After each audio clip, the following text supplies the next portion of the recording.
Bonjour tout le monde et bienvenue sur ma chaîne YouTube. Alors dans cette vidéo-là, nous allons nous intéresser à un casse-tête assez ancien, mais très intéressant. Il s'agit tout simplement du casse-tête de la croix en bois.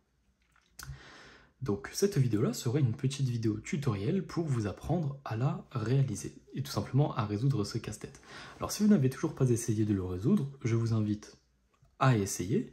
Et si vous avez tenté et que vous n'avez toujours pas réussi, alors à ce moment-là, je vais vous inviter à regarder ma vidéo ou bien une autre, celle que vous voudrez, mais tout simplement pour essayer de enfin résoudre ceci et comprendre comment cela fonctionne. À titre personnel, ça m'a quand même pris un peu de temps pour résoudre ceci. J'ai passé quand même 30 bonnes minutes avant de comprendre comment ça fonctionnait et avant de pouvoir résoudre ce casse-tête. Donc voilà, j'ai quand même mis un petit peu de temps, donc c'est normal de chercher, de ne pas trouver. Alors, c'est un casse-tête composé de 6 pièces. On va bien, donc on en a 1, 2, 3, 4, 5, 6. Pour commencer, vous pourrez remarquer qu'il y a quand même deux pièces qui se ressemblent assez bien. Les deux pièces que voici. Alors, ces deux pièces-là sont quand même assez similaires entre elles. Et voilà, donc on voit bien que, en fait, elles sont symétriques entre elles, tout simplement. Voici une bonne symétrie. Ici, on voit bien que, il s'agit bien d'une symétrie. Alors, le but pour commencer ce casse-tête, ça va être de commencer par regrouper ces deux pièces entre elles. Alors, comment va-t-on les regrouper? On pourrait dire, oui, on pourrait prendre ça comme ça, par exemple. Ça se pourrait, mais ce n'est pas le cas. On pourrait prendre ça comme ça. Ça se pourrait. Et c'est le cas cette fois-ci. Alors, petite astuce, vous remarquerez que sur vos pièces, il y aura un bord, par exemple, regardez ici, ça forme une sorte de L inversé. Enfin, oui, inversé. Ce L-là a une base plus petite, regardez là, hop, ça fait hop, hop, et cette base-là est beaucoup plus grande, beaucoup plus petite par contre, que celle-ci. Là, ça fait aussi un L inversé, ou bien une botte, une grande botte, avec une semelle plus épaisse, on va dire ça. Ici, une botte avec une semelle grande, et ici une botte avec une semelle très grande. Donc on va tout simplement choisir la botte avec la semelle très grande. Donc on va toujours prendre celle avec la plus grande base. Et on va faire de même pour l'autre pièce. Une fois que cela est fait, nous allons les regrouper ensemble, nous allons les coller. Voilà. Maintenant que cela est fait, qu'allons-nous faire? Nous allons tout simplement glisser cette pièce-là, regardez. Nous allons la glisser comme ça. Voilà. Là, on commence à avoir une petite forme de croix. Une fois que cela est fait, il faut faire intervenir une nouvelle pièce. Alors on va chercher dans les pièces laquelle nous avons cette pièce-là. Cette pièce-là est assez intéressante. Alors pour le moment je vais laisser ça de côté. Cette pièce-là est assez intéressante, regardez. Donc normalement vous ne pourrez pas la manquer. Le but de cette pièce-là, c'est que nous allons la faire glisser ici. Voilà. Comme ceci. Hop, nous allons la faire glisser comme ceci. Donc vous prenez, il y a les deux trous, et c'est le trou le plus à droite qui va se glisser.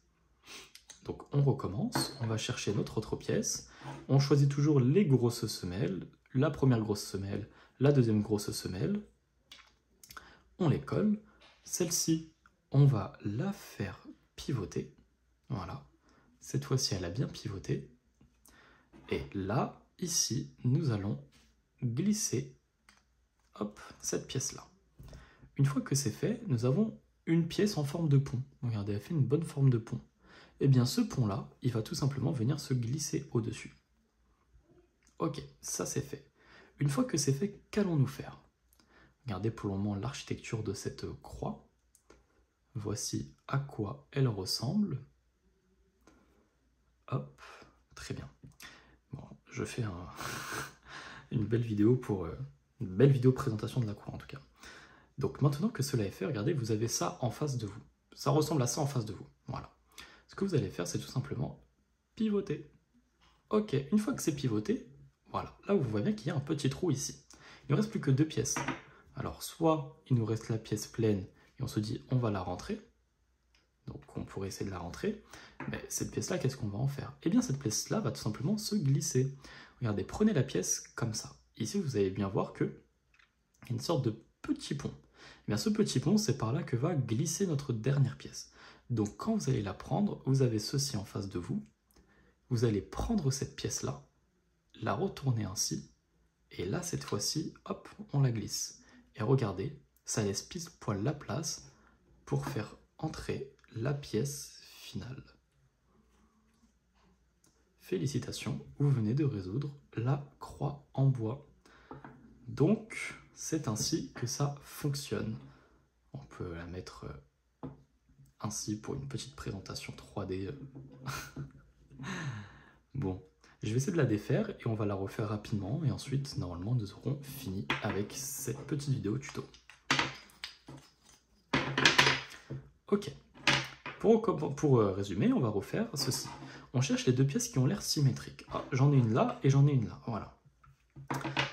On se souvient de la technique de la semelle. Cette semelle-là est petite, cette semelle-là est petite. Ok, est-ce qu'il y en a une plus grande? Ah bah c'est tout simplement pas la bonne pièce. Donc voilà, même moi des fois je me trompe. Ça ressemble à un L, voilà. Oh, regardez. Ok, là on a une semelle. Ah, là c'est une petite semelle pour ce fameux L, pour cette fameuse chaussure. Ah, grosse semelle. On prend la grosse semelle. Idem ici. On va chercher la grosse semelle. Ok, on cherche la grosse semelle. On la bloque. On la fait passer sur le côté. Nous allons chercher notre autre pièce qui va pouvoir se bloquer. Celle-ci, encore une fois. Et on va la bloquer par le côté droit, ainsi. Ensuite, nous allons chercher le petit pont qui va bien passer ici et se caser. Ce que nous allons faire, c'est qu'on pivote ceci. Voilà, on va pivoter cela. On va chercher la dernière pièce qui n'est pas le tronc de bois. Hop, on va pas la mettre comme ça parce que n'oublions pas, il faut que ceci, ça puisse faire passer la dernière pièce. On la bloque bien, voilà, là elle est bien bloquée. Regardez, ainsi, elle glisse très bien. Ok, et la pièce finale qui va pouvoir rentrer. Sur ce, je vous dis bon courage pour la résolution de votre casse-tête. J'espère que la vidéo vous aura plu. Et puis je vous dis à très bientôt pour une prochaine vidéo dans je ne sais combien de temps et sur je ne sais quel sujet.